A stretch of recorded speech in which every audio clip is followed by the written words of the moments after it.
kamu hanya perlu berbesar hati dan ikhlas.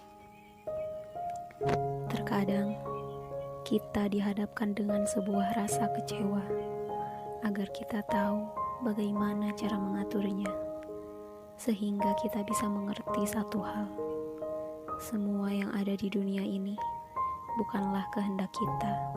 Seberapa mulus pun kita mengatur rencana, tetap saja Allah yang menentukannya.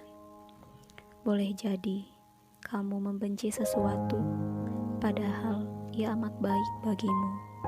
Dan boleh jadi pula kamu menyukai sesuatu, padahal ia amat buruk bagimu. Allah mengetahui, sedangkan kamu tidak mengetahui. Maka saat seperti itu, kita harus ikhlas menerimanya. Terkadang kita juga iri terhadap orang-orang di sekitar kita. Entah bagaimana, setiap kali seseorang mencapai kesuksesan, ada saja rasa tidak suka yang masuk ke dalam dada. Bukannya berlomba-lomba dalam kebaikan atau menyusul keberhasilan orang dengan cara sehat, kita malah menyalahkan keadaan, seolah dunia tidak adil dan tidak pernah memihak kepada orang seperti kita. Ya, ungkapan orang seperti kita, ungkapan itu sebenarnya adalah cara halus untuk menghina kemampuan sendiri. Padahal pencapaian orang di hadapan kegagalan kita adalah agar melatih hati untuk berbesar hati, melatih untuk tetap sabar. Orang-orang hebat kala dihadapkan situasi itu akan terus tumbuh, terus mencoba tanpa menyalahkan keadaan. Orang yang halusinasi kala dihadapkan situasi itu hanya akan bermimpi, menunggu giliran dia mendapatkan kesempatan.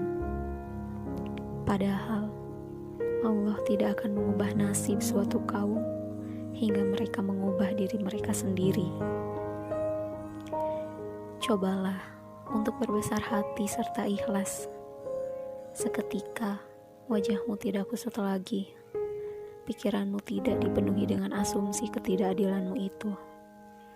Tubuhmu menjadi sehat, hatimu menjadi bersih, hidupmu akan tenang. Percayalah, Allah Maha Mengetahui.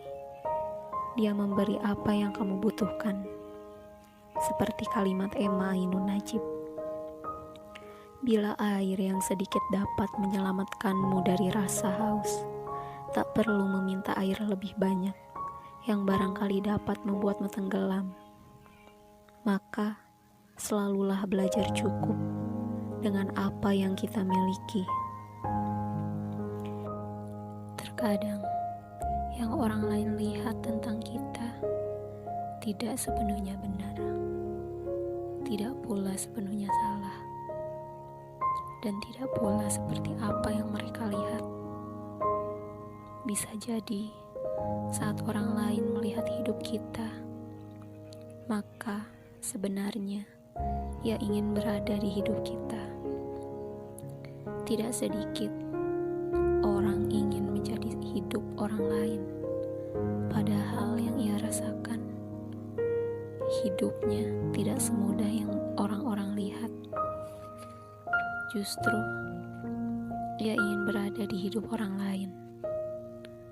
Semuanya tergantung cara pandang kita menyikapi masalah dalam kehidupan, positif atau negatif, tergantung pada pandangan orang masing-masing. Maka jalanilah apa yang kita dapatkan dengan ikhlas sekarang.